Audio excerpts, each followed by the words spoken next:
Good afternoon, dear students. Today I am going to tell you two words whose pronunciations are same.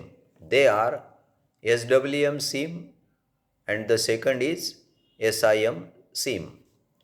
What is the meaning of SWM SIM in Marathi? SWM SIM means मनाला वाटणे, भासणे, दिसणे असा होतो. It seems that it will rain soon. असे वाटते की लवकरच पाऊस पडेल. कोणता शब्द वापरला मी? SWM सिम म्हणजे वाटणे, भासणे, अंदाज घेणे.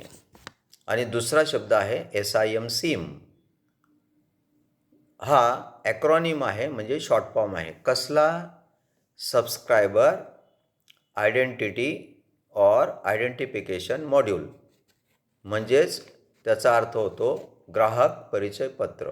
काय अर्थ होतो? ग्राहक परिचय पत्र. ज्यावेळेस तुम्ही नवे सिम कार्ड घेतात म्हणजेच काय घेतात? सबस्क्रायबर आयडेंटिटी मॉड्यूल नावाचं कार्ड घेतात, सिम कार्ड. त्याच्यामध्ये तुमचा परिचय अंतर्भूत केलेला असतो, सांगितलेला असतो. म्हणून त्याला सिम कार्ड असे म्हणतात. समजला दोघांमधला फरक? आहे की नाही इंटरेस्टिंग? SWM सिम हा व्हर्ब आहे आणि SIM सिम हे नाऊन आहे. Okay, did you understand the difference? Learn it well. See you in the next video. Please like, subscribe, comment and share this video.